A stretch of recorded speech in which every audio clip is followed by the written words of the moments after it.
Buenas nuevamente. Empezamos entonces con el tema de formación diferida. Esta clase en realidad es una especie de resumen de lo que deberían ver en otras materias. En particular, dentro de nuestra carrera tenemos comportamiento de suelos, que comportamiento de suelos le da más tiempo a lo que es de formación diferida.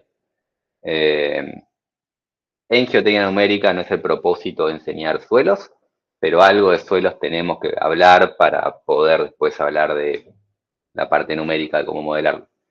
Entonces, va a ser medio que un pantallazo rápido y tal vez no tan organizado, porque para colmo perdí la presentación y estuve rearmando cosas. Pero bueno, nuevamente, si están realmente interesados de esto, cursen comportamiento de suelos. En comportamiento de suelos se ve mejor lo que es deformación de frías en arcillas, en arenas, en los distintos lugares. Nosotros solo lo queremos para poder después modelar lo que son terraplenes que terminan teniendo problemas de deformación en el tiempo. Entonces no solo vamos a hablar de lo que es deformación diferida, sino en general lo que es reológicos o el tema del efecto del tiempo en estas estructuras. Lo que están viendo en pantalla es creo que se llama Palacio de Bellas Artes, México, que alguien me corrija, pero es una estructura de México, la Ciudad de México es súper interesante porque tiene un suelo con relaciones de vacío, o sea, no solo la ciudad, México tiene relaciones de vacíos muy altas, entonces tienen comportamientos muy raros para la gente que no es de la zona. Para un típico material, un suelo de... ¿Alguien tiene una Felipe. pregunta? Sí, Felipe, tal vez es una pregunta muy puntual.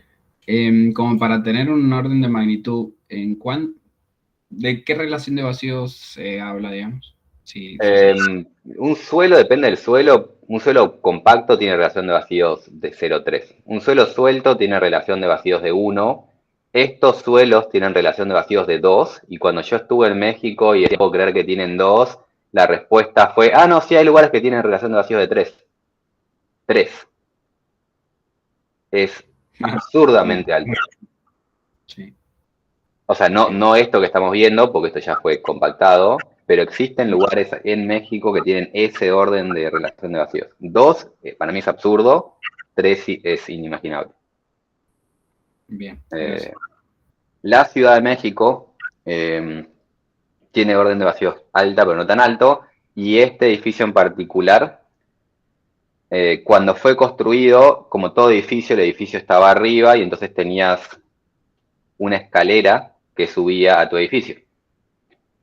Fíjense que acá hay unas escaleras, las escaleras bajan porque tanto se asentó el edificio que tuvieron que hacer las escaleras para abajo porque se hundió. Y lo mismo pasa a lo largo de todo México, es sumamente interesante. Cuando justamente fui a México me mostraban esta foto que lo que están viendo acá es un pozo de agua. O sea, esto de acá era el nivel de terreno eh, cuando hicieron ese pozo. Y eso ahí es una persona en 1950. Y como esto es en el tiempo, esto es el Cople en el 2007 y esto es en el 2014, se sigue asentando y nunca se va a terminar de asentar, cada vez se asienta menos, pero fíjense el orden de magnitud de las cosas que se asientan en la Ciudad de México. Cuando fui a México, justamente nos sacamos la foto y ese señor de ahí es Felipe López Rivarola y este es Nicolás Tazo y ahí ven los escalones que yo digo que antes tenías que subir para bajar, perdón, antes tenías que subir para llegar al edificio, ahora el edificio bajó tanto que tenés ese desnivel para abajo y esto de acá es nuevamente yo con Nico y acá arriba está el Copre. O sea, esto es lo que se asentó en esa zona de la Ciudad de México. Y la consolidación es el término, la deformación diferida sigue avanzando en el tiempo, eh, cada vez más lento, pero no se detiene. Pero va Esta es bajando todo parejo, ¿no? no, baja en función del peso, por eso justamente acá tenés la calle y la calle también bajó, pero esta zona que tiene más suelo, más peso, baja más rápido esto de lo que baja esto. No, pero me refiero a que el edificio no se fisuró, no, no. Entiendo que no. La verdad que es una pregunta que no sabría decirte. Entiendo que no. Hay edificios que sí se dañaron por estos fenómenos. Este entiendo que no. Es bastante homogéneo, pero si cuando tenés un edificio no todo te pesa lo mismo, entonces no todo baja lo mismo. Pero toda la zona de México tiene estas cosas y de repente se hace una calle y el edificio está totalmente desnivelado respecto a lo que estaba original. Es lindo para caminar. Es lindo la ciudad y es más lindo ver esas cosas si te interesa la geotecnia. Pero bueno, este es el tipo de fenómenos que vamos a ver hoy en casos extremos. Lo que vamos a ver es justamente lo que es preconsolidación en el tiempo. Entonces, cuando tratamos con estos materiales arcillosos, lo más común es que se vea en el espacio E log P. O sea, log P solemos decir porque depende quién hace el dibujo o pone la tensión vertical o la presión media. Por eso me sale decir E log P.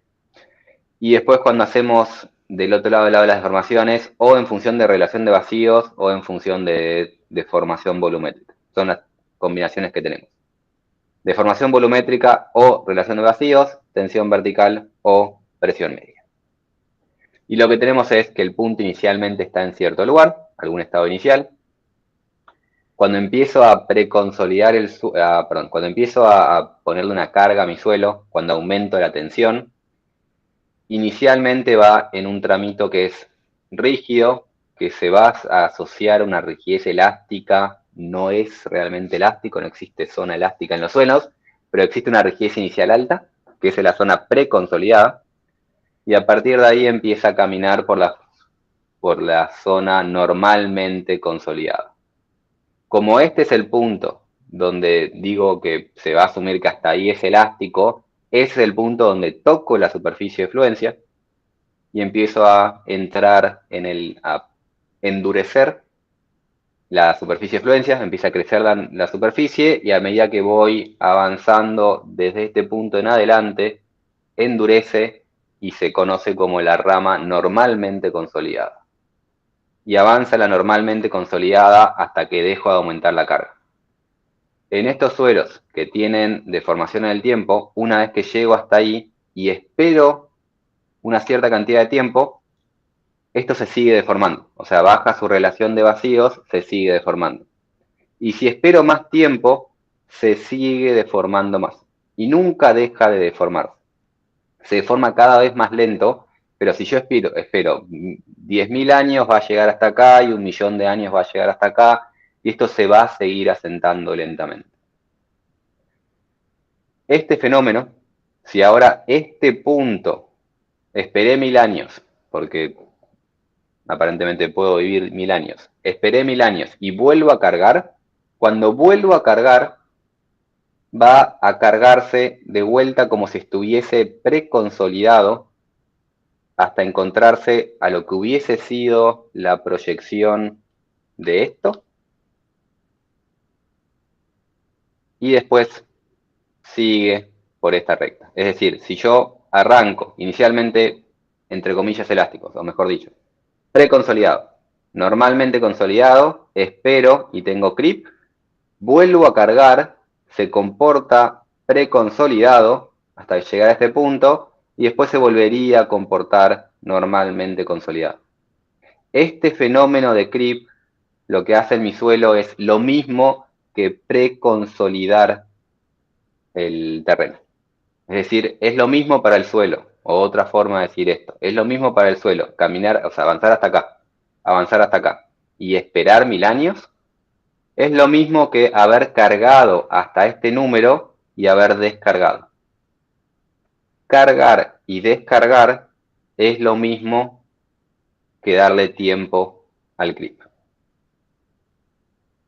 Entonces, un cierto tiempo de consolidación o un cierto tiempo de creep va a ser equivalente a ponerle un OCR a nuestro suelo.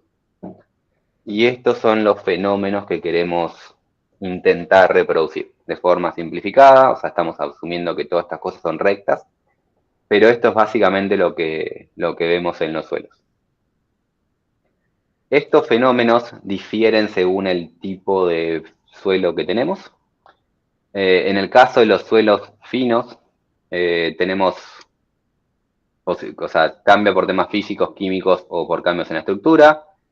Los fenómenos físicos que generan este tipo de comportamiento es justamente deslizamiento entre las partículas. Acá tenemos un zoom de cómo se ve una arcilla, con mucho zoom, o sea, micrones. Son partículas muy pequeñas y estas partículas terminan deslizando lentamente. Entonces hay fenómenos físicos asociados al creep, se terminan rompiendo. Si no hablamos mucho en este curso, pero existen fenómenos que de a poco, o sea, a carga constante las cosas se pueden romper. Vamos a hablar justamente más adelante de eso. Entonces hay ruptura de las partículas que se da en el tiempo, o hay flexión lenta de esas partículas que van generando el fenómeno de creep. Y también hay temas químicos que pueden explicar el cambio del comportamiento en el tiempo, como por ejemplo la interacción entre iones y partículas de doble capa. Esto es porque estas arcillas, esos sólidos son sólidos muy pequeños y el sólido tiene agua absorbida en la superficie, o sea, tiene agua que está fuera del sólido, pero que está absorbida, quiere decir que está pegada, está inherentemente agarrada al sólido. Entonces cada una de estos disquitos de pastilla tienen agua alrededor de ellos, y la interacción eléctrica que hay entre las partículas genera justamente todo el comportamiento que tienen las arcillas. Entonces cambios en esa interacción eléctrica genera cambios en el comportamiento de la partícula. Después tenemos tema de precipitación de sales, que de hecho esto me quedó mal, esto no es químico, esto es físico. Que una sal precipite no es químico realmente. Hay muchos suelos, como el suelo que tenemos acá en Buenos Aires, que tienen contenido de sales. Cuando la sal precipita y se seca, termina generando uniones químicas, cohesión en nuestro suelo, y eso en el tiempo puede cambiar el comportamiento que tiene el suelo. Al igual que cambios, si yo cambio el agua, si cambio las componentes del agua alrededor de la arcilla, termino cambiando el comportamiento que tiene. Entonces tenemos cosas físicas, cosas químicas, o cambios en la estructura, de las estructuras de la arcilla. Estas partículas, o sea, en el caso de las arcillas, la estructura, la fábrica genera mucha del comportamiento que tiene, y cambiar cosas de esa estructura cambia el comportamiento. Son partículas que se pueden unir entre sí, cambiando el comportamiento. Y después todo el tema que no está asociado a creep, pero sí está asociado a cambios del comportamiento en el tiempo, como sobreconsolidación, edad, secar y humedecer. Estar continuamente cambiando la humedad del suelo puede hacer que a lo largo del tiempo cambie el comportamiento. Estos fenómenos explican lo que es deformación diferida en los suelos finos, y como dije antes, el comportamiento de los suelos finos difiere mucho del comportamiento de lo que son gravas y arenas. En particular, cuando decimos suelos finos, es suelos finos y plásticos. O sea, las arcillas, los materiales finos y plásticos tienen un tipo de comportamiento, y los suelos no plásticos, dentro de los cuales está arena, gravas y ese tipo de materiales, tienen otro tipo de comportamiento. Básicamente, cuando tenemos suelos plásticos, lo que tenemos es que si yo tengo una carga de desplazamiento y lo hago rápido, se comporta de cierta forma, y si lo hago más lento, se comporta de otra forma. Cuando lo hago rápido parece tener mayor rigidez y mayor resistencia, porque en realidad cuando lo hago lento, lo que está pasando es que le estoy dando tiempo al suelo a que se deforme por los fenómenos de creep.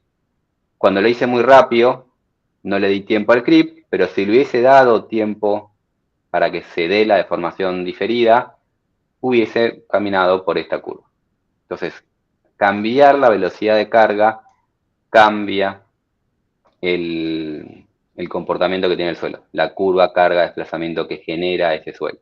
hago dos triaxiales distintos o dos edométricos con distinta tasa y cambia la curva.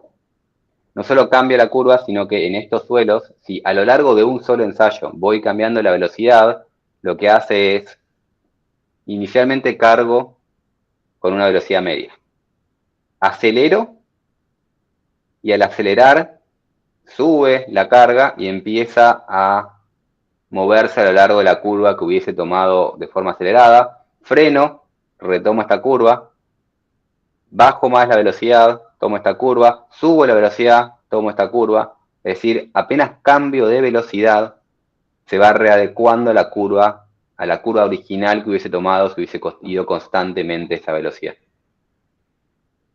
En cambio, las arenas, si yo las ensayo rápidos o las ensayo lento, tienen el mismo comportamiento, y si yo a la arena en un ensayo de repente levanto la velocidad, en ese instante que levanto la velocidad hay una sobrecarga, o sea, levanta la carga por más que nada la inercia que le estamos poniendo, pero después, o sea, yo voy velocidad media, levanto la velocidad y voy rápido, y a la misma velocidad tengo esta sobrecarga, pero después vuelvo a la curva original. O sea, todo este tramo de acá es a la misma velocidad rápida, y va esto. Freno, al frenar, me baja la carga, pero después retoma la curva original. O sea, hay una única carga, hay una única curva de carga de formación en lo que son materiales no plásticos. En síntesis, acá tengo una rigidez dependiente de la tasa, y acá tengo una rigidez que no depende de la tasa. Con tasa me refiero a velocidad, derivada en el tiempo. La palabra tasa es derivada en el tiempo. Entonces, esto es tasa de deformación. Y otro comentario que aprovecho cuando hago ese comentario, este puntito quiere decir derivada en el tiempo, que en esta presión es realmente derivada en el tiempo. En otras, no es el botón que quería, este botón que no lo tengo. ¿Dónde lo tengo el control W? Ahí vamos. Generalmente en este curso venimos hablando de puntito cuando decimos cambio en tensión. Esto ya no en esta presentación. O sea, existe esto, pero ese puntito es la derivada de la tensión en el tiempo, la tasa de tensión. Y lo que estoy hablando ahora es de la tasa de deformación. Bien. Este es el comportamiento de las arcillas, y acá están viendo ensayos reales en arcillas plásticas. Lo que dijimos recién, toma cierto camino, acelero, agarra la curva que hubiese hecho si hubiese ido rápido, frena, agarra la curva, frena, agarra la curva, acelero, agarra la otra curva, y al cambiar la tasa de formación va cambiando la curva por la cual va avanzando, va cambiando la rigidez que tiene el material. Esto en arcillas plásticas. Ahora, si agarro una arcilla no plástica, las arcillas no plásticas son más similares a lo que son las arenas, que tienen una única curva, acelero, e inicialmente levanta, pero va a intentar volver a la curva original. Acelero, freno, y como que siempre intenta volver a esa curva original. Cuando es no plástica, la curva es única, y apenas hay un cambio de velocidad, se va moviendo, pero eventualmente vuelve a la curva original. Tanto para arcillas de baja plasticidad como arenas y ese tipo de cosas. O sea, todos los materiales tienen algún tipo de comportamiento reológico, algún tipo de comportamiento dependiente del tiempo.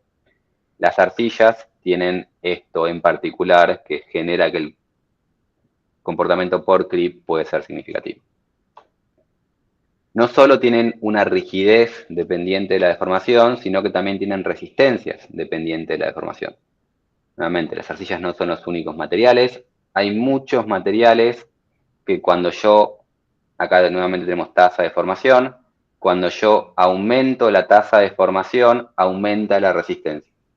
La afluencia del acero depende de la tasa de deformación, pero para ver cambios en la afluencia del acero tengo que hacer velocidades de la velocidad de una bala.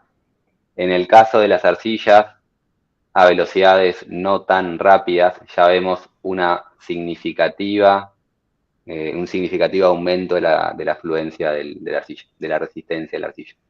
Están viendo ahí justamente la resistencia no drenada de las arcillas.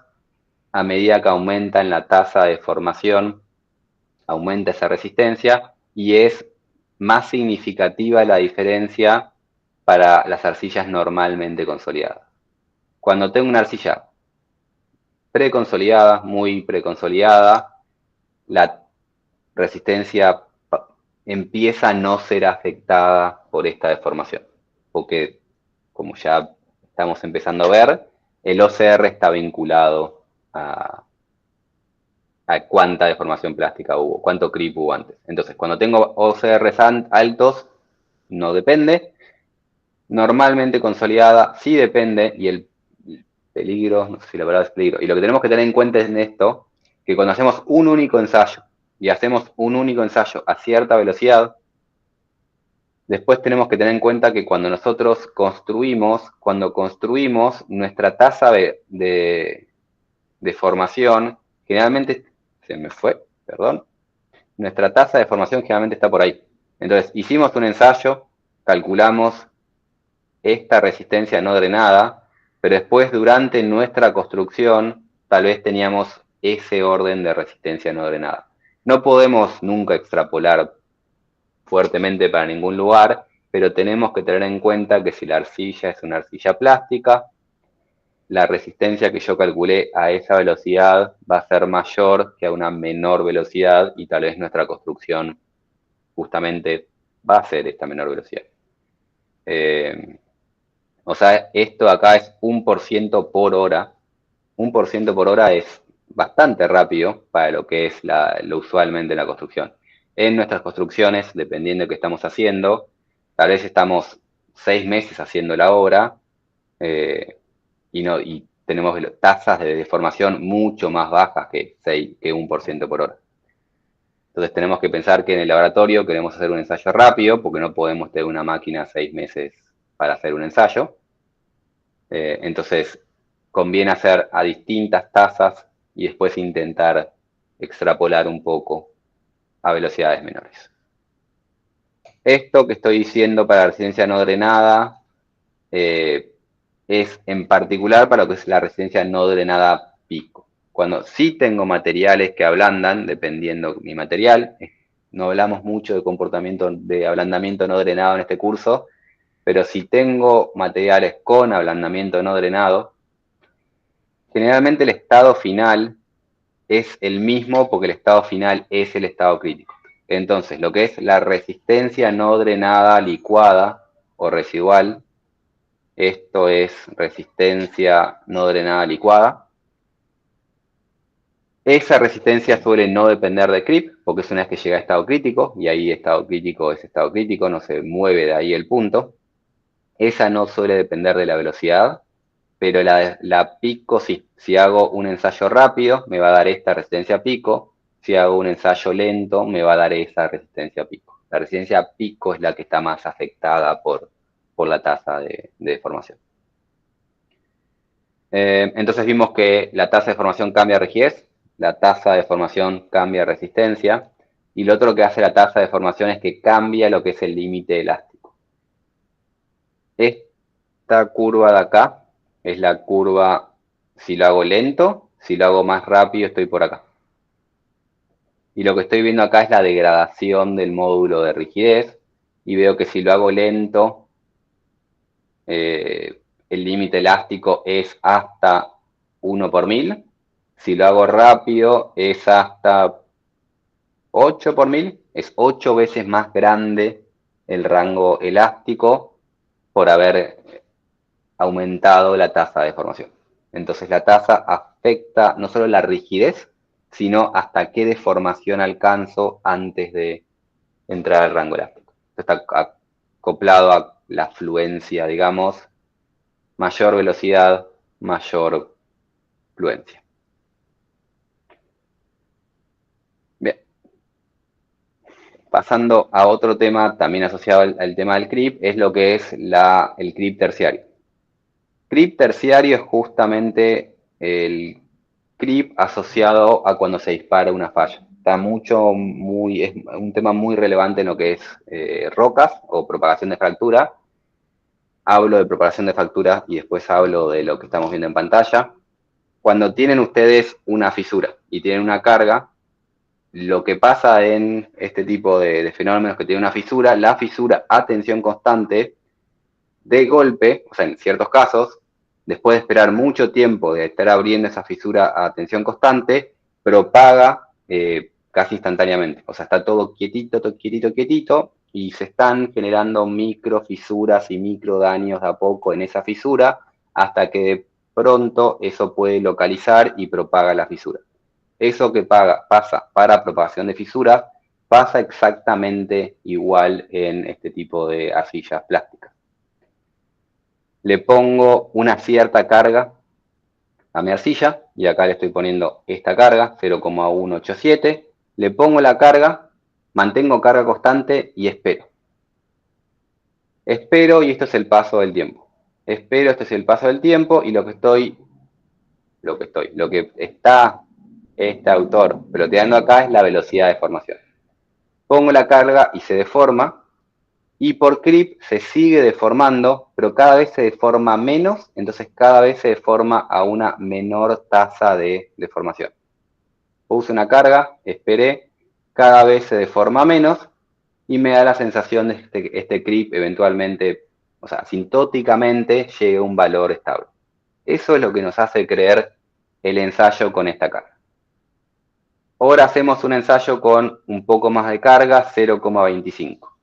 Como tengo más carga, voy por la curva roja, tengo más carga, tengo más velocidad, pongo la carga, se deforma más rápido, pero a medida que pasa el tiempo, se deforma más lento, más lento, más lento, más lento, y parece eventualmente llegar a una asíntota.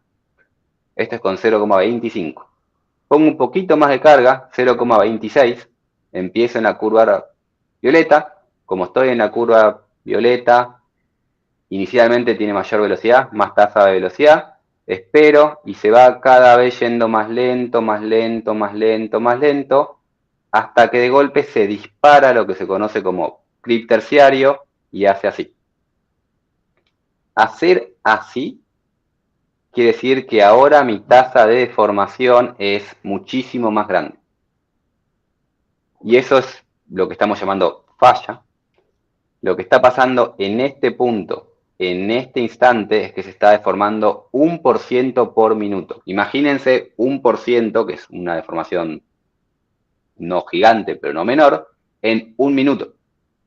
Esto, que estaba yendo a deformaciones muy, muy lentas, de golpe se me acelera y dispara el creep terciario y se me empieza a deformar asintóticamente a infinito. Eso es justamente una falla. Este material que soportó esa carga y que parecía cada vez deformarse más, de golpe deja de soportar esa falla, esa carga, y falla. Y justamente este creep terciario está asociado a la verdadera resistencia que tiene el suelo, lo que acá está llamando verdadera superficie de fluencia. El suelo parecía resistir la carga porque estaba caminando por una rama elástica, pero lo que estamos viendo es la sobreresistencia que nos dio el comportamiento viscoso. Le da suficiente tiempo y esa sobreresistencia se pierde y baja esa resistencia. Siempre que yo ensayo algo con una velocidad, resiste más que si lo ensayo lento, y lo que inicialmente resistía a esa velocidad alta, eventualmente pierde esa sobreresistencia y termina fallando.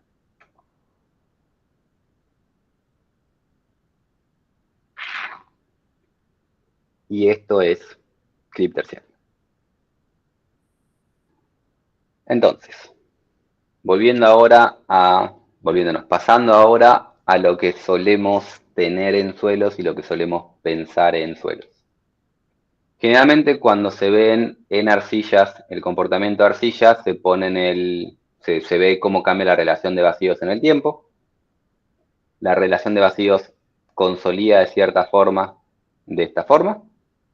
Y tenemos una compresión primaria en el tiempo asociada a la disipación de la presión de poro. Y después la compresión secundaria asociada a los efectos de creep. En la teoría clásica, entonces, se asume que hay un periodo donde hay deformaciones asociadas a disipación de presión de poro, o sea, deformaciones asociadas únicamente que le puse una carga y esperé y esa carga generó una deformación, una presión en el agua que disipé. Y luego de cierto periodo de tiempo, acá llamado TC, ahí empieza la compresión secundaria. Eso es lo que dice la teoría clásica. Cuando nosotros pasamos ahora a modelar esto como un material, no podemos separar una región de la otra, sino que tenemos un modelo viscoplástico. Y el modelo viscoplástico va a tener, a lo largo de toda esta curva, tensiones viscoplásticas. Va a haber parte asociada a la parte de formaciones elásticas, pero después va a haber deformaciones viscoplásticas. Y no voy a tener una zona donde tengo únicamente compresión primaria. Cuando el suelo avanzó desde acá hasta acá, es muy, muy cierto que disipó presión de poro, pero a lo largo de todo este tiempo también tuvo deformaciones diferidas. El efecto de creep es continuo, no tenemos una zona sin creep y una zona con creep. Entonces, cuando yo fui de acá hasta acá, disipé presión de poro y al mismo tiempo tuve un efecto asociado a la parte viscosa. Si yo no hubiese tenido ningún comportamiento viscoso, el suelo hubiese seguido una curva más parecida a esta punteada celeste.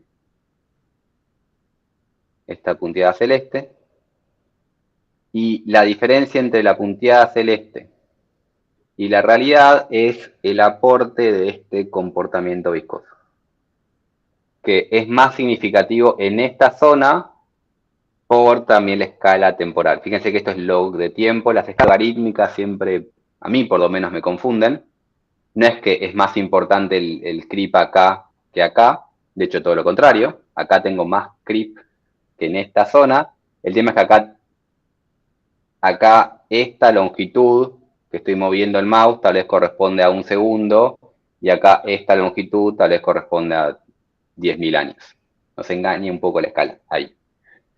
Pero bueno, es importante saber que cuando tratamos con viscoplasticidad, el efecto viscoso, el efecto de creep está siempre presente. Y nunca, o sea, está presente a lo largo de esta rama y está presente de este estado hasta el final de la historia. Y estuvo presente en lo que pasó antes de este punto. Está y estará siempre presente.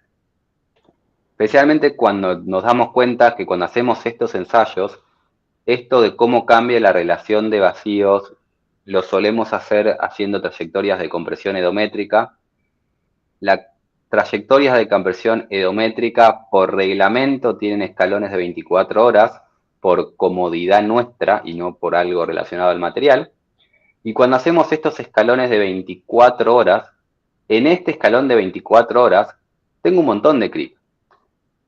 Depende que estoy ensayando, yo pongo mi escalón, pongo mi carga y tengo una cierta duración donde disipo presión de poro. Si tengo una arena es prácticamente instantáneo.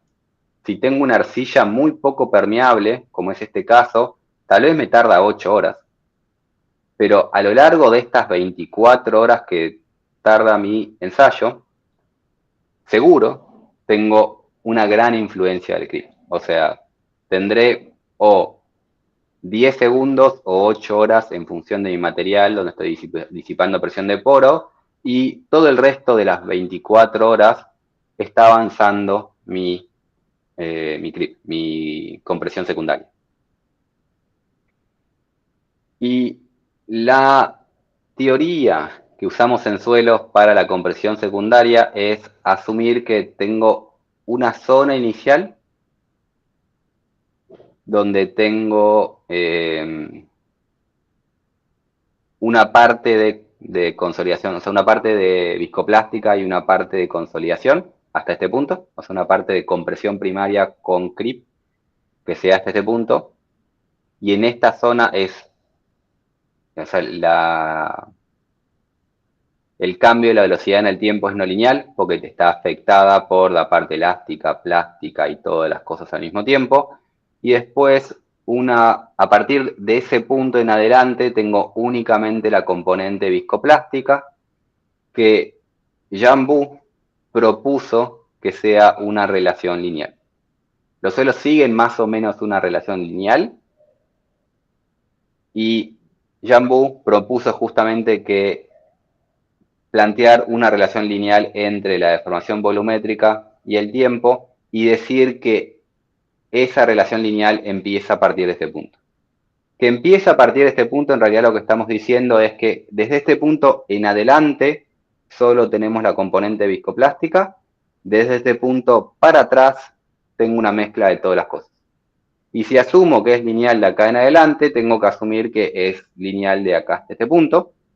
Entonces, en realidad lo que tengo, según esta teoría, es del instante 0 hasta acá, tengo únicamente deformación asociada a la parte elástica. Desde este punto hasta acá, mezcla de elasticidad y viscoplasticidad. Y de este punto en adelante, solo la parte viscosa. Entonces, el creep, entre comillas, para esta teoría, empieza en este lugar, y a partir de acá tengo solo creep. Entonces lo que uso es, o sea, es importante determinar este cambio, no para tanto separar comportamiento primario y secundario, sino porque desde este punto en adelante sé que solo tengo comportamiento viscoso, y entonces lo puedo usar para calibrar el parámetro mu que va a caracterizar mi comportamiento viscoso. ¿Preguntas hasta acá? Estoy intentando avanzar rápido, medio que a propósito, para llegar con el tiempo y para no usar demasiada clase de geotecnia numérica para comportamiento de suelos. Sé que esto es extremadamente pesado. ¿Preguntas hasta acá? Felipe, ¿cómo estás? Por acá, Christopher, buenas noches. Una pregunta bastante simple. Todo este comportamiento que estamos viendo acá, desde que iniciaste, está netamente referido a lo que, por ejemplo, Mitchell, Soga y otro por ahí, se refieren a Borland, por ejemplo. Se refieren a suelos naturales, ¿no? O sea, estamos hablando de arcillas cuyo efecto de OCR es netamente por descarga mecánica, o esto también sería esperado para suelos en donde fenómenos más químicos comienzan a generarte un grado de sobreconsolidación que no es mecánico. La teoría, o sea, esto que estamos viendo justo ahora está pensado para suelos naturales. No quiere decir que no pueda aplicar a suelos químicos. Lo que tenemos que ver ahí es, en esos casos, qué tanto se comporta con la misma linealidad que estamos viendo acá. La teoría aplica a cualquier fenómeno que genere comportamiento geológico. El tema es que, dependiendo de esos fenómenos, hay ciertos fenómenos que después no siguen la linealidad que estamos viendo ahora. Todo lo que dije antes, ya tengo que volver para atrás. Todo esto que voy diciendo antes aplica en todos los casos, pero aplica más que nada en suelos naturales. O sea, lo que estamos viendo acá son arcillas plásticas naturales. Cuando vos tenés efectos químicos extraños, o sea, te cambia el comportamiento. Si vos tenés ahí, en ningún lado de estos, por ejemplo, cuando estaba yo hablando del cambio de la resistencia con la tasa, estaba pensando más que nada en arcillas naturales, porque tenés muchas veces en suelos químicos que ese cambio químico genera cementación, y no estoy hablando de todo el lío del cambio de rigidez y cambio de resistencia asociados a fenómenos de cementación. Entonces, digo, aplica a cualquier caso, pero en realidad estoy hablando más que nada sobre los materiales, sí, tenés razón. Ok, entonces, básicamente, solo para hacernos la imagen, estaríamos diciendo de una curva de historia de esfuerzo de formación típica de carga y descarga, en donde seguimos un patrón claro de lowering stage. Claro. Sí. Tenemos que pensar la primera presentación que vi, la primera imagen que vi con esto, de zona preconsolidada, zona normalmente consolidada, descarga, que descargo igual que el inicial. Y no estoy pensando que está cambiando mi rigidez en el tiempo por algún efecto químico. Ok, maravilloso. Muchísimas gracias. Buen comentario. Bien. Entonces, esto, que justamente es lo que se suele hacer, nosotros después cuando hacemos estos ensayos odométricos, con el ensayo odométrico caracterizamos nuestro material. Y es muy común en arcillas hacer estos ensayos odométricos con escalones en un día para poder caracterizar nuestro material. Y lo que voy a hablar ahora es entonces justamente cómo interpretar o qué está sucediendo a lo largo de los ensayos odométricos que hacemos escalones durante un día. Esto debería haber sido una presentación, una filmina animada, no me dio el tiempo cuando rehice de animarla. Hay muchas cosas al mismo tiempo, intentemos no ver todo, veamos únicamente este punto. Arranca este escalón en este punto. Este punto no es el principio del ensayo, es simplemente, el ensayo lo vengo haciendo hace 3 días, llegué hoy y hoy tengo que hacer un nuevo escalón, pero hay algo previo. Como hay algo previo, sé que estoy avanzando en la curva normalmente consolidada. Empiezo acá y lo que hago yo es, arranco con cierta presión y aumento la carga correspondiente al aumento del escalón de ese día. Espero 24 horas y el punto me cae acá. Entonces lo único que tengo por ahora es el punto inicial, aumenté la carga, esperé 24 horas y el punto llegó acá.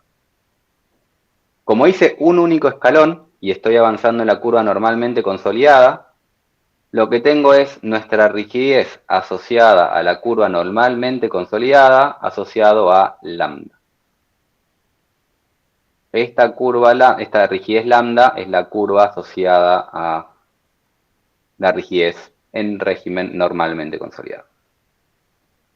Yo lo que hice es poner este punto, aumentar la carga, esperar, llegar acá, esto es lambda, y si yo estoy viendo esto del lado plenamente no viscoso, como si esto no tuviese viscosidad, tendría esta rigidez asociada a una rigidez plástica, digamos. El tema es que yo sé mejor, yo sé que esta rigidez a lo largo de este tiempo no fue solo plástica, había un efecto viscoso, entonces en realidad no tengo un comportamiento plástico, tengo un comportamiento viscoplástico. Y lo que pasa es que cuando a este punto aumento la carga, aumento la carga y ese aumento de la carga genera una deformación que es elástica. Y entonces yo voy a poner acá arriba que el cambio en deformación es un cambio en la deformación que es elástico. El cambio de carga genera una deformación de mis partículas que es deformación elástica. Y este cambio es instantáneo. En los suenos reales, como está saturado, y esto es una arcilla, el problema de la arcilla es que tiene una parte elástica, pero levantó presión de poro y tengo que esperar a disipar presión de poro. Para cuando terminó de disipar presión de poro, ya se me mezcló la parte viscoplástica que la parte elástica, entonces no la puedo medir, pero sé que existe. Sé que ese aumento de carga va a estar asociado a una rigidez elástica. Y que el resto de la deformación es deformación que se da a lo largo del tiempo. Hay una deformación viscoplástica por esperar 6 horas, por esperar 15 horas, por esperar 24 horas y llega acá. Entonces, cuando yo pasé del punto A al punto B, lo único que yo puedo ver y medir es A y es B, pero en realidad va a haber una deformación asociada a la parte elástica y una deformación asociada a la parte viscoplástica. Y no tengo una parte plástica y una parte viscosa. La parte viscosa y la parte plástica están todas juntas y esa es la forma de calcular deformaciones.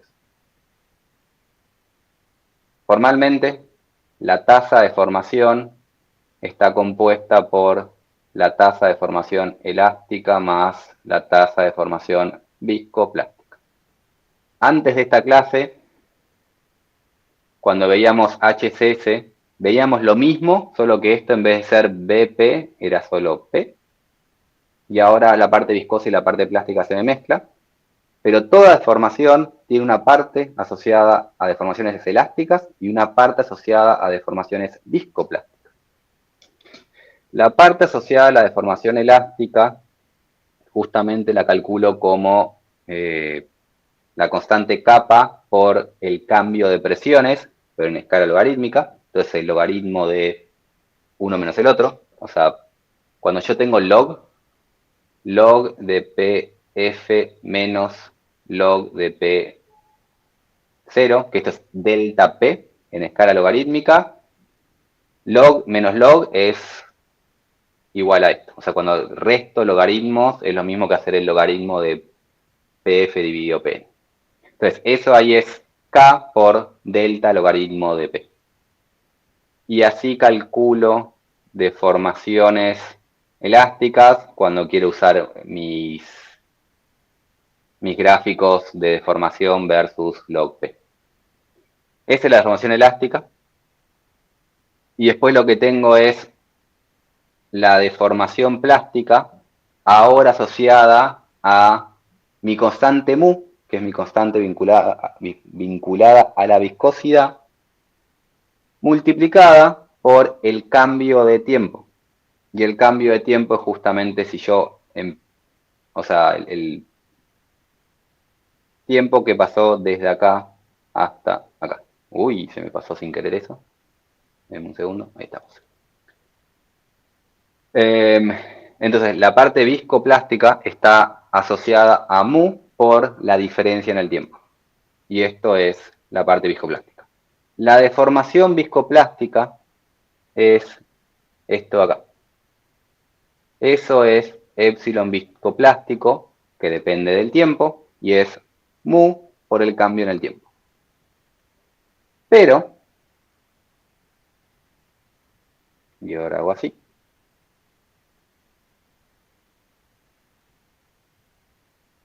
Yo también sé que toda esta deformación es, y eso es la deformación total, es la suma de mi deformación elástica más mi deformación viscoplástica. Entonces yo puedo calcular la deformación viscoplástica como la deformación total, que la puedo vincular a lambda, lambda por logaritmo de PF sobre P0, menos, hay un menos allá afuera, la deformación elástica, que es kappa por el logaritmo de PF sobre P0. Y acá me faltan todos estos, acá, asterisco. La deformación viscoplástica la puedo calcular como lambda por delta presión menos kappa por delta presión. Entonces tengo dos formas de calcular esta deformación. Asociándolo a kappa y a lambda o asociándolo a mu. No me están dando para borrar mi dibujito. Ahora sí. Ahí está.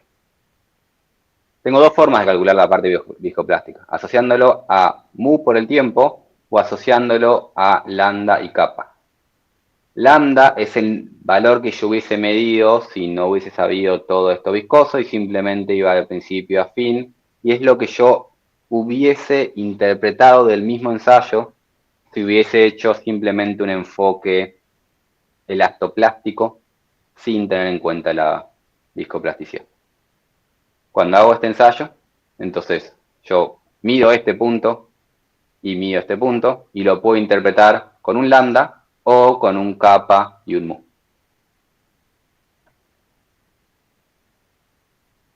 Esta es la parte más áspera de la presentación, por lo menos que yo creo que es más áspera de la presentación.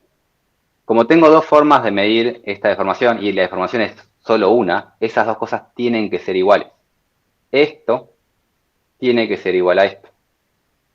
Y como yo hago escalones de 24 horas, el tiempo total que está pasando son 24 horas. Entonces, el tiempo que tengo que meter acá el tiempo que están transcurriendo, son 24 horas. Esto debe ser igual a esto. Lo que me falta conocer es este tau, y este numerito está mal y lo tengo que corregir. Lo que me falta corregir es... Ah, no, está bien, no dije nada. Lo que me falta saber es que estos valores no los conozco. Entonces lo que yo asumo es que TC y tau C son los mismos, y acá me olvidé, cuando rearmé la presentación, de recordarles que era TC y tau C. Pero había el gráfico este, que era 1 sobre deformación volumétrica versus el log de P, y decíamos que justamente esto era la rama que seguía mi pendiente mu. Esto era tau C y esto era TC. Este era el punto donde empezaba el creep, y entonces la diferencia entre TC y tau C es que el creep, no, si yo continúo esa recta, no llega al origen. Esa es la diferencia entre TC y tau C. No son lo mismo, pero la teoría se basa en asumir que son lo mismo. Dependiendo nuestro material que estamos utilizando, ese valor, esa diferencia puede ser segundos o puede ser 1 hora, puede ser poco más de 1 hora, pero en un escalón de 24 horas la diferencia entre esas dos cosas no es tan significativa relativo a un escalón de 24 horas. Y por eso también nos sirve hacer escalones grandes. Si el escalón hubiese tardado 8 horas, hubiese sido más problemático, pero al hacer el escalón más grande, podemos empezar a difuminar el efecto de la diferencia entre estas dos cosas, y relativamente a 24 horas el error no es tan grande. Entonces, asumiendo que esas dos cosas son iguales, puedo despejar cuánto vale TC, y una vez que sé cuánto vale TC, puedo ahora calcular lo que estoy interesado en calcular, que es la ecuación diferencial de la deformación diferida.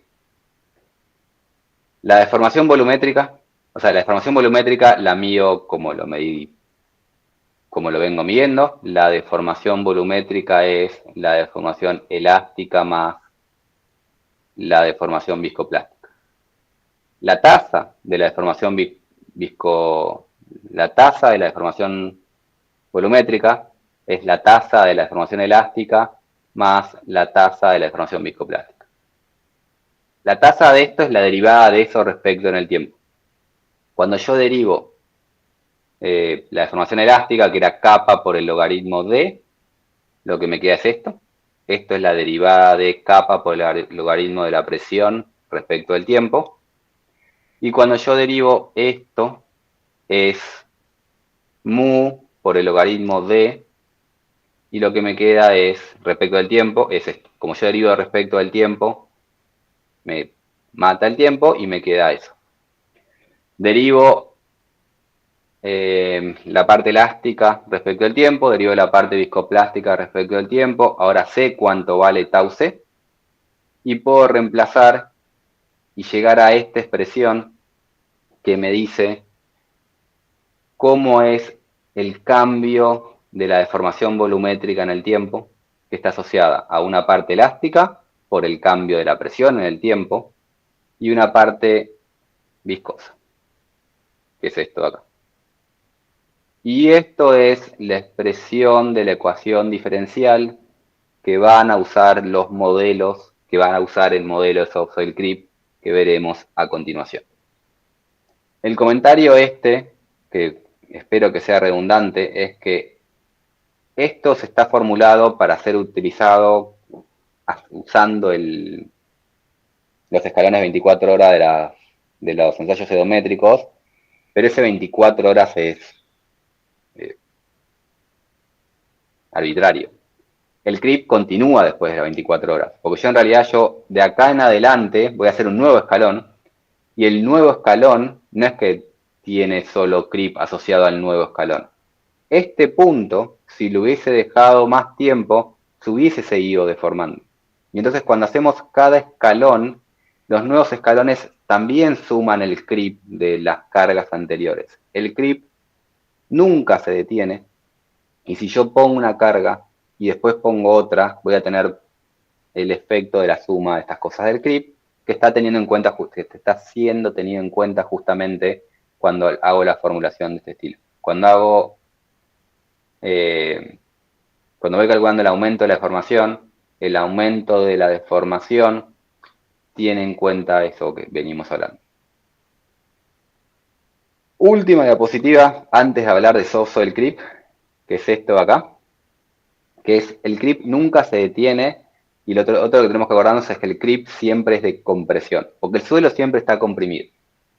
Yo pongo una carga y hago una cierta trayectoria. Tengo la rama inicial de compresión primaria, después la parte que es compresión secundaria, y tengo un efecto de creep. Se me deforma, se me deforma, se me deforma. Yo cuando descargo, estoy descargando, estoy generando una extensión en el suelo, pero ese suelo sigue comprimido. Entonces yo descargo y espero, y esto sigue comprimiéndose, sigue contrayéndose. El creep siempre contrae porque el suelo siempre está comprimido. Cuando yo reduzco la compresión, no lo tracciono el suelo, simplemente lo comprimo menos. Como lo comprimo menos, el creep va a avanzar a una velocidad menor, pero siempre se comprime, por más que yo lo genere extensión. Entonces, si yo tengo un suelo y excavo, por más que estoy excavando, el creep se me mueve para abajo. O sea, yo cuando excavo tal vez tengo un rebote para arriba, pero el creep siempre es compresión. Lo otro, para tener en cuenta, es que cuando hago estas cosas y yo retiro la carga, como yo retiré la carga, tengo un suelo sobreconsolidado. Y como tengo en los suelos sobreconsolidados, el efecto del creep es menor. Porque si recuerdan la primera diapositiva que vimos, es equivalente esperar 10.000 años a sobreconsolidar y descargar.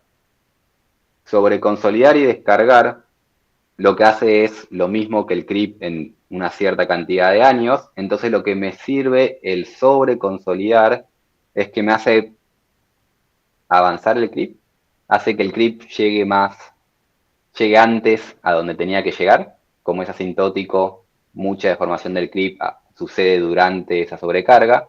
Y lo otro que hace este rebote es que da la impresión de que detiene el creep, porque inicialmente no se deforma mucho hasta que de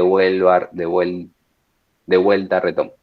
Entonces, cuando sobreconsolido, se queda un tiempo deformándose muy poco hasta que retoma la rama que hubiese tomado inicialmente. El OCR hace este efecto y es equivalente sobreconsolidar a dejar que se deforme durante mucho tiempo. Consultas antes de avanzar sobre el modelo soft soil creep.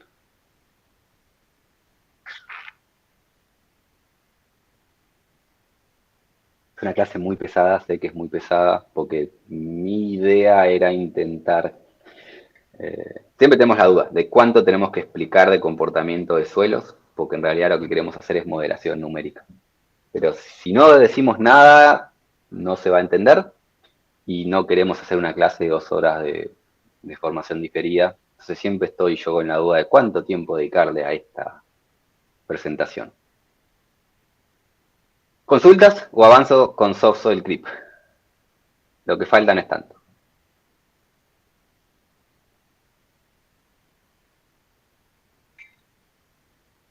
Busco la presentación de soft soil creep. Bien, todo esto era para poder hablar de soft soil y soft soil creep. Plaxis hace muchos años hizo un modelo para suelos duros que llamó Hard Soil Model y un suelo para suelos blandos, o sea, suelos duros, arena, Hard Soil Model, y suelos blandos, arcilla, Soft Soil Model. Eso es lo que había pensado inicialmente Plaxis.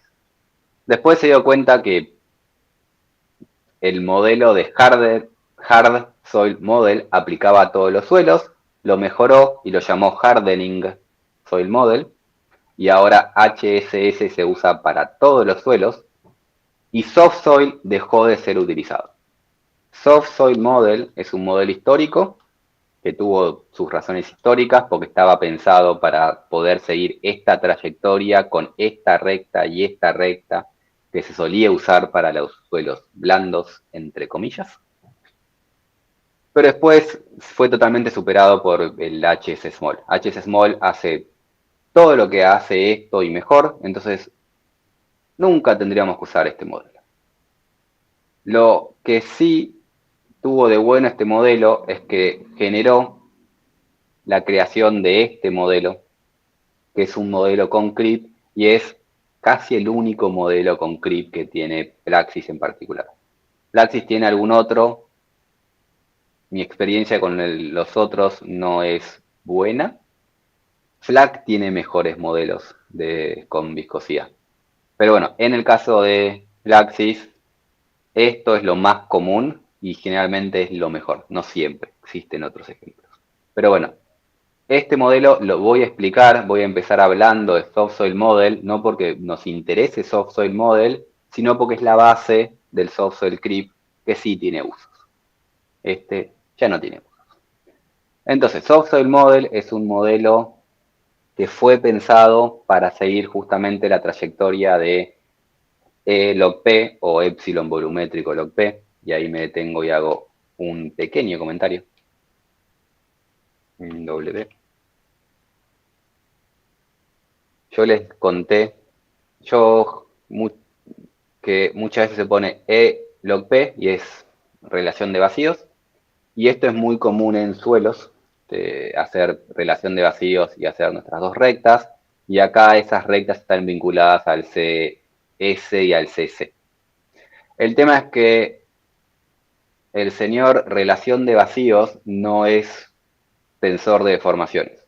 Entonces, cuando hablamos de mecánica computacional, generalmente no ponemos relación de vacíos, sino que ponemos deformación volumétrica, que sí es el tensor de deformaciones, que sí usa elementos finitos. Relación de vacíos, o mejor dicho, cambio de relación de vacíos, está vinculado con el cambio de formación volumétrica. Entonces hacemos una formulación en términos de cambio de formación volumétrica y en vez de usar el CSCC, usamos el lambda y el kappa que vengo hablando. Entonces, este modelo, que está hecho de formación volumétrica versus log P, tiene una rigidez kappa en régimen elástico y tiene un régimen elástico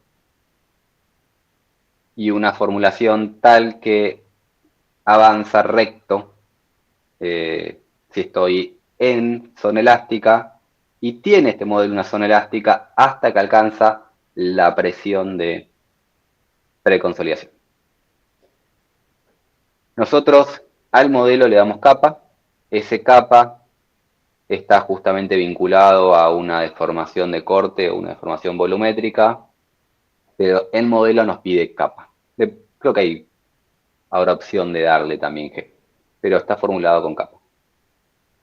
Tiene una rigidez elástica inicial y tiene un periodo elástico. Si ya una trayectoria de corte hace plasticidad perfecta, a diferencia de HCM que va endureciendo a corte, esto tiene un régimen elástico y en trayectoria de corte es plasticidad perfecta, utilizando la función de fluencia de Morculov. Pero no está pensado, o sea, lo importante no es trayectoria de corte, lo bueno de Soft Soil Model es la trayectoria de compresión, y entonces tiene plasticidad con endurecimiento a compresión, siguiendo una rigidez geométrica que se calibra con lambda. Lambda, este modelo no tiene clip, entonces es elastoplástico. La rigidez edométrica es elastoplástica y sigue y tiene una pendiente lambda. Como tiene únicamente endurecimiento a compresión, la variable estado es la presión de preconsolidación. O sea, este valor de la elipse de la función de fluencia compresión está dada por la preconsolidación, y cuando yo voy cargando, tengo una zona preconsolidada, y después avanza la zona normalmente consolidada, que es la zona que va endureciendo nuestra superficie de fluencia a compresión, que es esta elipse. Para caracterizar esa elipse, lo hablaremos de vuelta en un segundo, pero está caracterizada con un parámetro M asociado a un K0. Este M, lo digo ahora porque por las dudas, pero este M no está para nada vinculado con el ángulo de fricción. No es el M que solemos pensar asociado a la fricción, a la resistencia. Este M es simplemente el M que nos da el punto, el punto arriba de la elipse, no me sale el término correcto, el punto arriba de la elipse, y se calibra para tener el K0 que queremos tener. Similar al CAP de HSM. Tienen muchas cosas en común porque fueron pensados inicialmente por la misma gente. Pero bueno, esto es de forma resumida lo que hace Soft Soil Model. Para entrar un poco más de detalle, entonces, asociado a la elasticidad, los parámetros materiales son kappa y mu. Esto es lo que dije antes. Kappa es el término de rigideces cuando está en función de la deformación volumétrica. Si lo queremos vincular al C sub S, que es la rigidez, pero pensándolo en términos de relación de vacíos, es la expresión para transformar una rigidez en la otra. Plaxis se los hace automático y les da la opción de poner ambos valores. Kappa, rigidez de la rama elástica, y mu. Y dándole kappa y mu, calculamos, se puede calcular una rigidez volumétrica y se puede calcular una rigidez al corte, pero los parámetros de entrada del modelo son kappa y mu. Régimen elástico. El régimen elástico está en la zona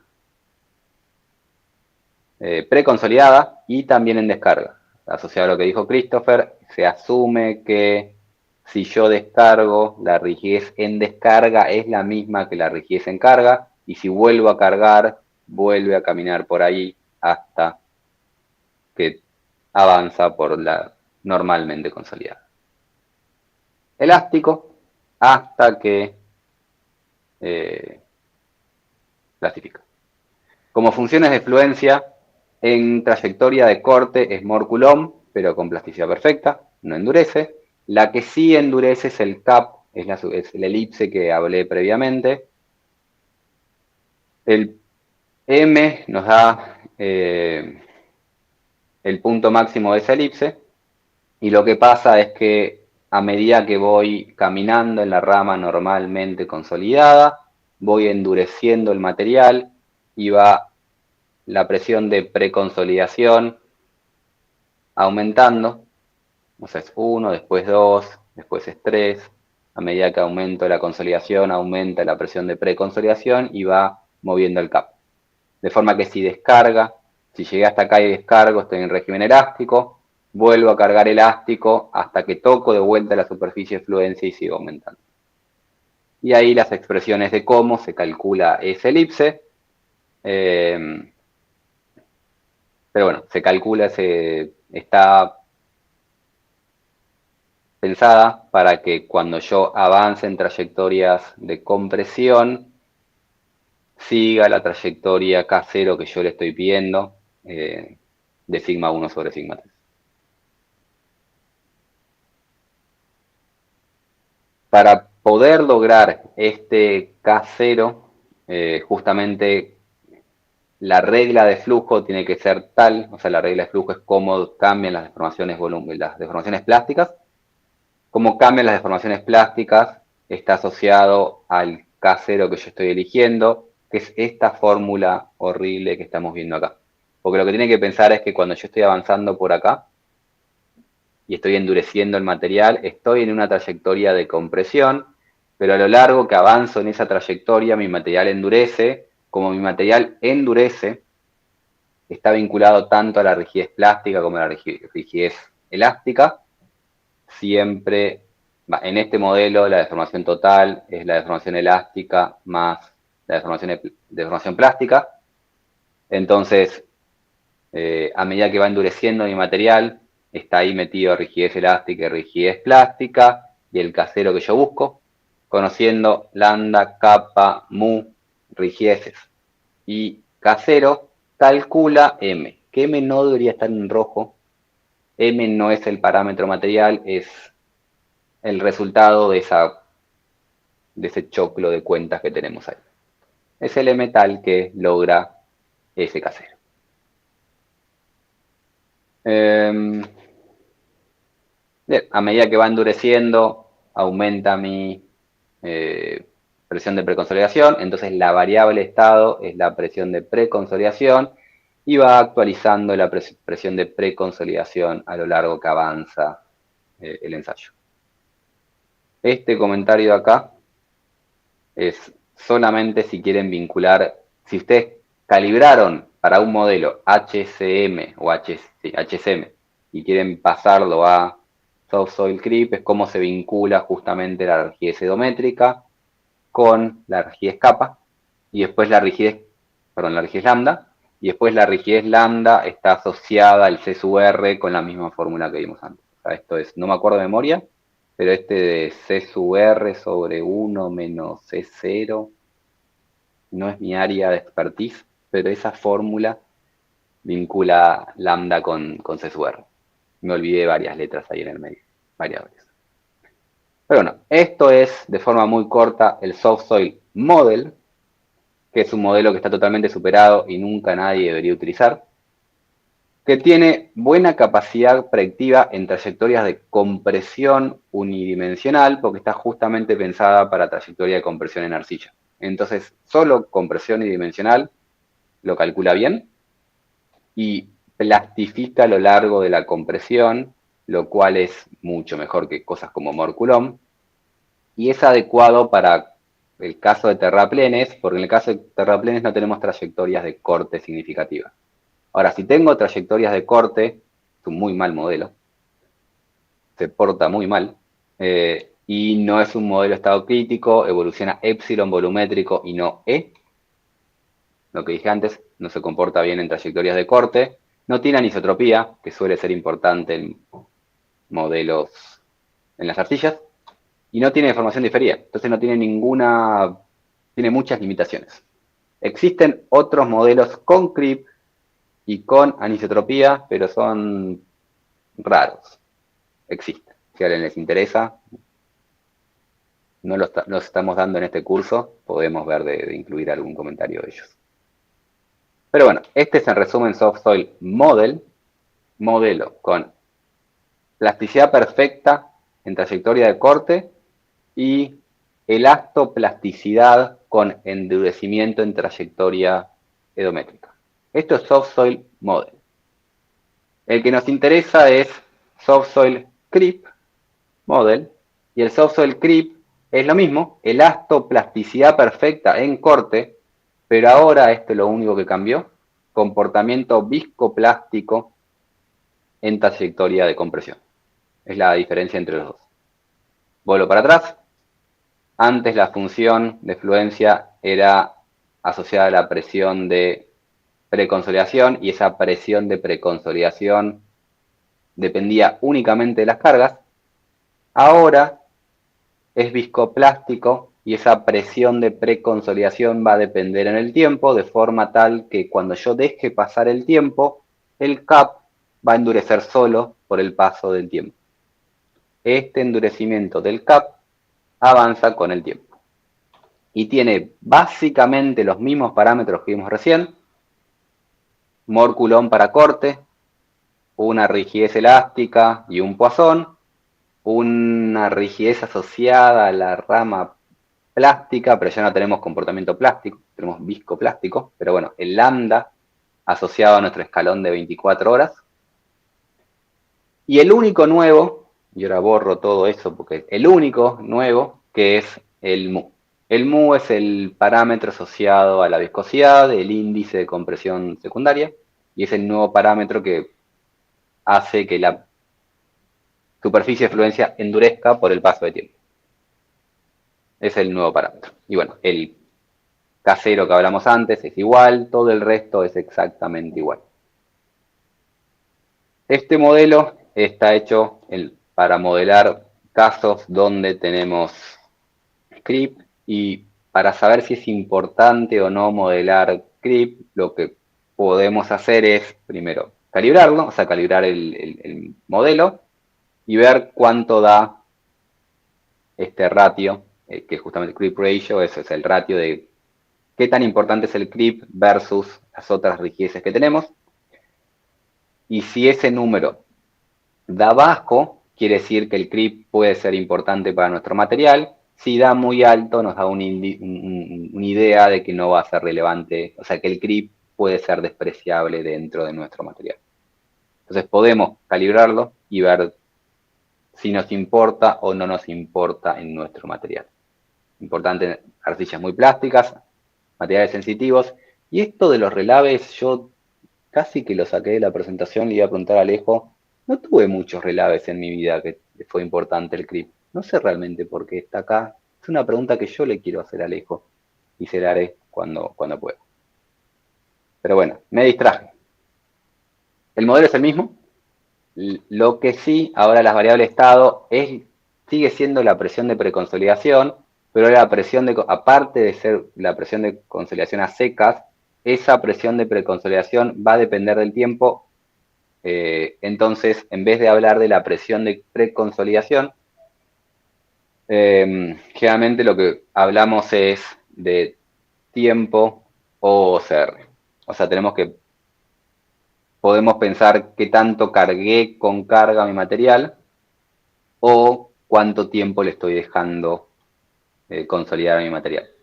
Y cada vez que inicialice un problema, tengo que inicializarlo o dándole un tiempo o dándole un OCR, pero no las dos cosas. No puedo decir, te doy, mi construcción tiene un OCR de 1,2, le doy 1,2 y espero los 3 años que estuvo ese inactivo. Porque ambas cosas se suman entre sí. Si le doy un OCR y después le pongo un tiempo, el OCR después de ese tiempo va a aumentar. Porque el tiempo aumenta el OCR.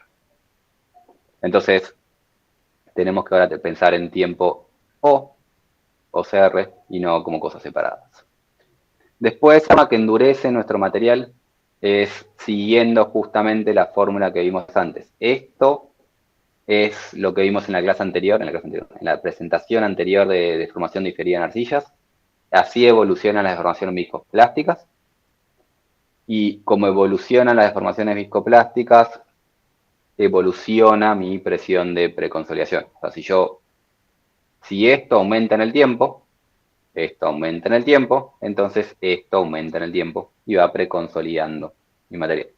Y como dijimos antes, el creep siempre existe y siempre contrae. O sea, siempre que pase el tiempo, esta presión de preconsolidación va a ir aumentando. Esa superficie de fluencia nunca va a estar quieta, siempre se va a mover hacia la derecha.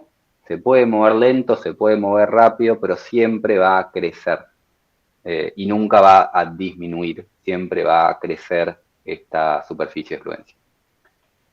Cuando la tapa crece, aumenta el SR. Si yo descargo el material, igual aumenta el OCR, o sea, no el OCR, igual aumenta la superficie de fluencia.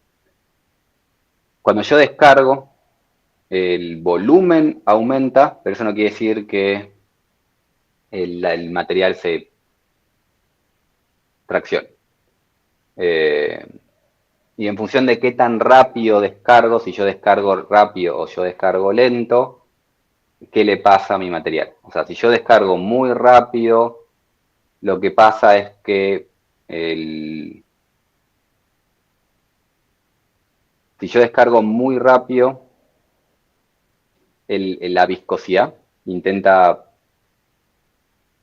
frenar la deformación, entre comillas. Y si yo descargo, o sea, voy de vuelta. Tengo un material. Yo retiro la carga.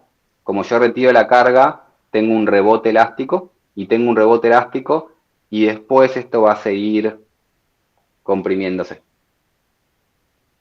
Ahora, si yo hago esta misma retirar la carga, pero yo en vez de retirar la carga rápido, retiro la carga muy lento, lo que tengo es, retiro la carga y tengo un rebote elástico, pero como a medida que retiro la carga pasa el tiempo, esto también va a seguir comprimiéndose.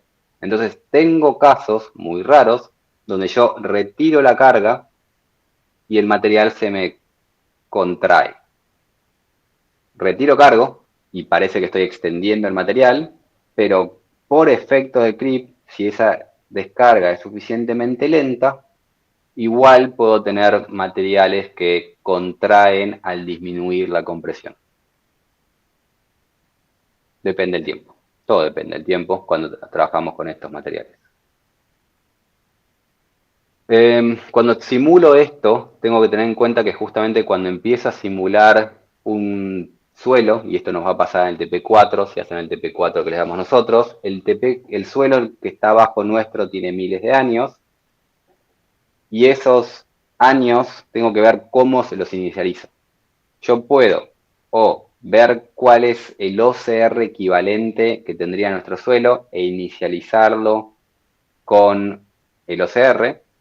U otra opción es activar mi material y después hacer lo que acá no me gusta el término nil, pero hacer una etapa sin carga, pero con paso de tiempo.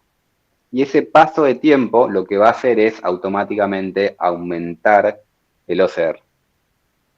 Entonces, o lo inicializo con un OCR, o lo inicializo sin OCR y le doy un paso de tiempo tal que me genere ese OCR, que es o el material lo inicializo con un OCR, que es lo mismo que estar acá y descargar, o lo prendo y espero el tiempo necesario para llegar al mismo lugar. O uno o el otro. Ustedes eligen.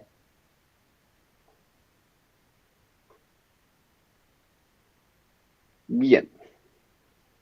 El tema del creep sucede siempre y sucede en trayectorias drenadas y trayectorias no drenadas. O sea, después en cualquier modelo que están haciendo, ustedes eligen si el suelo trabaja drenado o trabaja no drenado. Entonces pensemos un suelo que avanzó hasta este punto.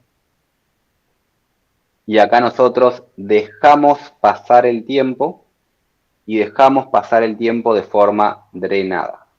Si es drenada, es lo que venimos más o menos hablando ahora, dejamos pasar el tiempo de forma drenada y llega hasta acá. Fíjense que si eso baja vertical, estábamos asumiendo que era drenado porque no cambió la presión efectiva, no hubo presión de poro. Dejé pasar el tiempo y se movió para abajo. Y ahora vuelvo a escribir que el cambio de formación va a ser el cambio elástico más el cambio viscoplástico. Bien, ahora, si yo hago lo mismo y estoy en mi punto inicial y dejo pasar el tiempo, pero es no drenado, si es no drenado, esto vale 0. Y dejo pasar el tiempo, entonces esta deformación va a aumentar. Va a aumentar en realidad va a aumentar en compresión, así que va a aumentar en compresión, lo voy a poner para abajo. Si esto va para abajo, esto va para arriba, y es decir que cuando yo en mi punto inicial deje pasar el tiempo en una etapa no drenada, mi deformación elástica se va a volver más positiva. Y eso es lo que está acá. Cuando yo hago una trayectoria no drenada, la deformación volumétrica total vale 0. Pero como mi deformación volumétrica viscoplástica es de compresión, la deformación elástica es de extensión y eso genera que me baje la presión efectiva porque me levanta la presión de poro. Es decir, si yo dejo pasar el tiempo y el material se comporta no drenada, se mueve hacia la izquierda.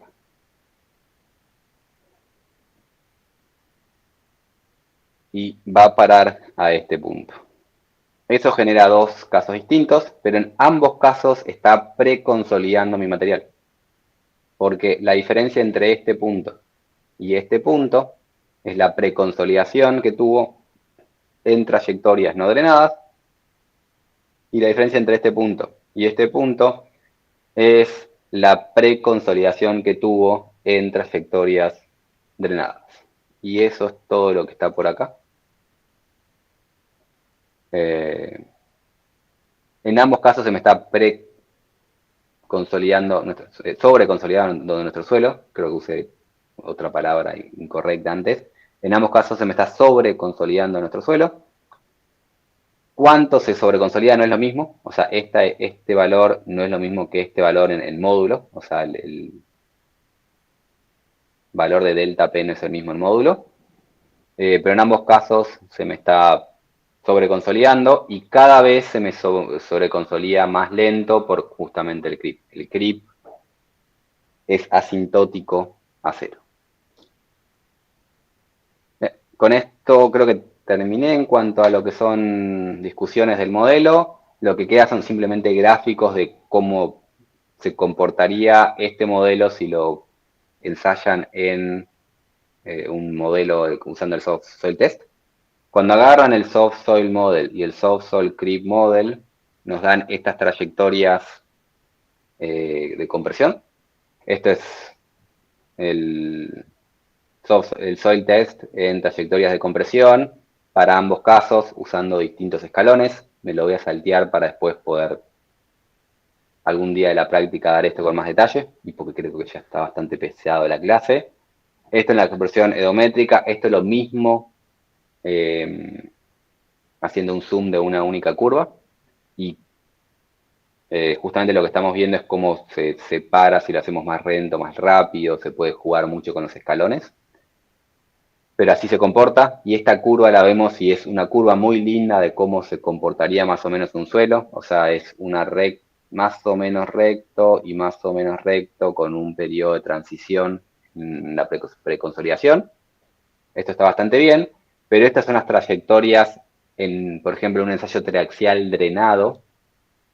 No se parece mucho a una trayectoria real de un suelo, y lo peor es que cuando calibramos bien el edométrico, las rigideces estas a veces nos quedan medias raras. Pero bueno, esta es la trayectoria del triaxial drenada, y lo interesante de todo esto es que cambia, lo bueno del modelo es que por lo menos cambia esta trayectoria en función de la velocidad. O sea, si lo hacemos rápido o lo hacemos lento, me va a cambiar la rigidez. Cambia la rigidez solo en función de qué tan rápido lo hacemos al ensayo. Esto lo hace acá. Un día la curva esta, y 100 días la curva esta. En función de qué tan rápido lo hacemos, cambia la rigidez.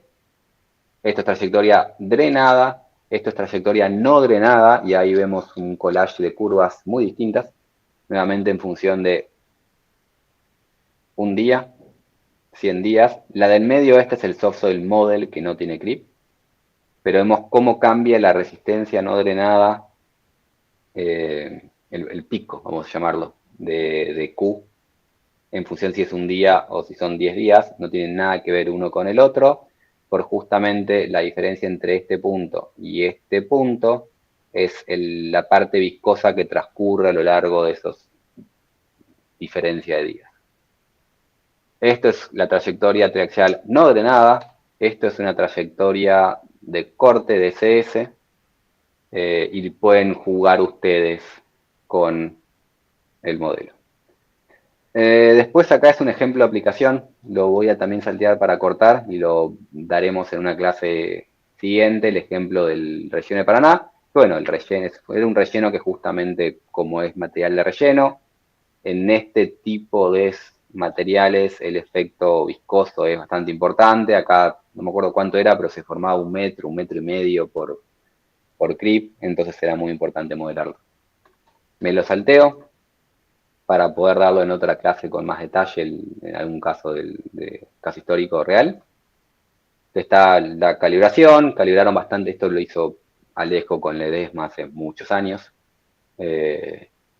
calibraron bastante bien la parte de desplazamientos, pero la parte de presión de poro tenía sus bemoles que vamos a saltear. Así que bueno, ventajas de Soft Soil Creep es, nuevamente, capta bien la trayectoria en compresión e incluye creep, pero solo en compresión. En compresión tiene plasticidad por endurecimiento, capta bien el comportamiento hidrométrico, tiene deformación diferida que sigue la deformación diferida de arcillas plásticas y es bastante adecuado para terraplenes que tienen comportamiento más que nada de compresión, pero sigue no evolucionando relación de vacíos, sigue siendo muy malo en trayectorias de corte y sigue sin tener anisotropía. Entonces, si necesitamos que tenga trayectoria de corte, no usamos Offset Creep, usamos HCS. El problema es que HCS no tiene efectos de tiempo.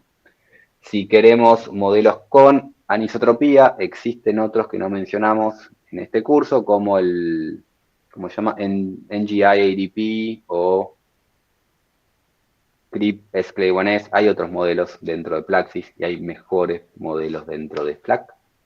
Pero bueno, hay modelos con anisotropía, pero tienen otros problemas. Lo que tiene Soft Creep y los, como bueno es la parte de comportamiento viscoso a compresión. Y básicamente solo eso. En el tiempo, de formación diferida en el tiempo. Consultas. Se me hizo 10 minutos más largo lo que pensaba, pero no tan mal porque siento que corrí. ¿Alguna per consulta? ¿Algún comentario? Bueno, yo tengo un comentario acá, Christopher, nuevamente. Pregunta, comentario, ¿no? Considerando que el CRIP cuando haces un ensayo geométrico bajo el criterio del Incremental Ratio Load, esto también es fácil de evaluar cuando tienes una tanda de ensayos de CRS, considerando que CRS realmente no haces ese stage de carga, sino más bien intentas disipar la presión de poros mediante compresión. ¿Has tenido experiencia en eso? O sea, conozco el ensayo, no sé qué tan, o sea, seguro lo puedes, o sea, no sé qué tan, lo que tiene la calibración haciendo escalones es directa, cuando haces el constant rate of rate, constant rate of strain, no sé qué dije antes. Exacto. No sé si hay una calibración analítica como esto, pero es cuestión de abrir el software model y iterar. Con el escalón es muy, muy directo. Cuando haces el otro te sirve perfectamente. El tema es que como cuando haces el otro, tenés todo un poco más mezclado. Entonces no sabría analíticamente cómo separarlo, pero es cuestión, yo creo que directamente abriría un soil test y es empezar a iterar un poco en los parámetros. Perfecto. Y vi que presentaste una gráfica de DCS. Comentario, perdón, antes que sigas. Y el Plaxis dentro del soil test tiene el CSRS. Ah, sí, lo vi. Entonces usás directamente el soil test ese y después vas calibrando parámetros. Excelente. Y tengo otra pregunta que va relacionada a un gráfico de DCS que mostraste. No es analizar el gráfico, pero entonces sí podrías hacer tranquilamente en la fase de consolidación del DCS, haces todo el proceso del CRIP y después haces tu fase de corte, ¿correcto? Eso es lo que... ¿Cómo de vuelta? Sabes que en el DCS haces, eres una consolidación odométrica como un odómetro. Sí. Ajá. Tú puedes simular, tú llegas al, suponte, quieres llegar a, el stage de carga son 500 kilopascales. Paras, duras 24 horas, dejas que haga el CRIP, tratas de analizar la data y con eso podrías hacer un ensayo de corte y evaluar cómo te cambia la resistencia al corte no drenada, por ejemplo, o está muy loco eso de ahí. Numéricamente sí son un laboratorio. En los dos, Obviamente. ¿no? En laboratorio también puedes controlarlo, pero quiero ver si, o sea, tienes un efecto en la resistencia al corte Sí. producto del CRIP. O sea, que podrías fácilmente replicarlo, ¿no? No sé, en laboratorio tendría que pensarlo más. Como no estoy tan acostumbrado, me cuesta más pensar cómo hace la carga. Pero la influencia de la resistencia al corte no es por el paso de tiempo, sino por la tasa del ensayo. O sea, cuando vos haces un triaxial, Ujú. vos tenés una muestra, sin paso de tiempo, y lo ensayás rápido, y después agarrás la misma muestra sin paso de tiempo y lo ensayás lento, Ujú. esas dos cosas resisten distinto. No estoy diciendo que el OCR aumenta la resistencia, que también cambia, pero no estoy diciendo que el OCR aumenta la resistencia, sino que cuando hablaba de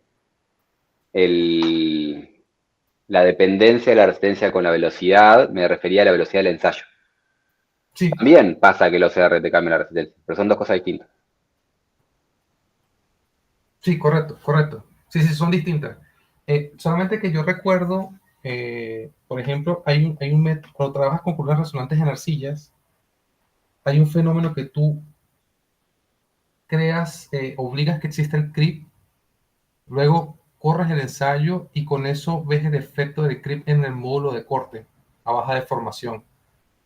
Ok, Entonces, por eso también hago la pregunta del DCS, porque el DCS tienes un corte simple, puedes determinar G, y me imagino que ese cambio en G producto del creep tiene que generarte algo en la resistencia al corte no drenada si haces en altura constante el DCS. Más allá de la tasa de aplicación de carga, sí, sí, sí. que es otro tema, ¿no?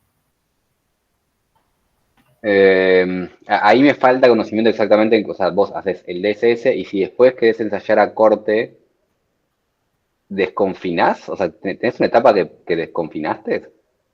Bueno, yo trabajé con DCS, tuve la fortuna de trabajar de ejecutar ensayos DCS en offshore, y tú tienes una fase de saturación que es muy pobre, ni siquiera determinas B. Luego haces una consolidación endométrica por stage. Tú puedes controlarlo. De hecho, tú puedes, con el equipo, con un loop de control, tú puedes llegar, implementas el ratio que tú quieres y puedes hacer trayectorias de descompresión, curvas de esfuerzo, de historia de esfuerzo descomprimiendo, puedes comprimir nuevamente y luego hacer el corte cuando tú quieras. Digamos, tienes esa flexibilidad de simular cualquier Ok. tipo de curva de historia de esfuerzo y cortar en el punto que tú quieras, ¿no? De hecho, es muy interesante cuando hace chance porque tienes esa ventaja. Es menos engorroso que un triaxial, me Claro, parece. sí, tiene todos los problemas que tiene el DSS, pero Y de hecho, tú en el equipo, él tiene un software que tú puedes sacar los datos a medida que se va haciendo el ensayo y puedes hacer todas las curvas, por ejemplo, para determinar el T90, el T100, puedes claro. hacer, o sea, puedes ir construyendo a medida que va avanzando el ensayo, pero la verdad nunca hice esto y por eso se me generó la duda. No te puedo, igual va así, tendría que saber mejor más en detalle. Igual, en general, creo que en el curso hablamos bastante que no nos gusta mucho el ensayo de corte. Eh, Eh, sí, tiene sus cosas. entonces, seguro se puede hacer algo, después la interpretación se vuelve súper compleja. Eh, no tengo experiencia. No, perfecto. No, no, pero está bien, era más bien un tema más de entender las limitaciones y las cosas que puedes hacer con esto de ver la influencia en el clip en otras características de esfuerzo de formación de un suelo. Gracias, Claro, Felipe. no, por favor. ¿Alguna otra consulta?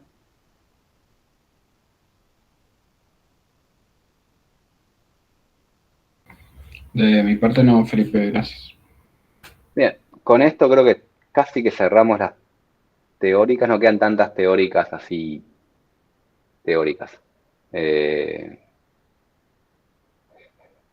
Siguientes clases serán más casos históricos y túneles, que ahí sí hay presentaciones de túneles, pero ya no es tan teórico, o sea, son clases, son presentaciones, no sé cómo separar, decir teórico, teórico, menos analítico, menos académico, menos choclo y pesado, las siguientes clases. Eh, Bien, me pasó un poco como había dicho, hacemos un intervalo y después del intervalo Leo Carrizo explica el TP3, así que nos vemos en 10 minutos y en 10 minutos, porque allá es la siguiente clase es más tranquila, en 10 minutos arrancamos de vuelta con la clase. Dale, gracias.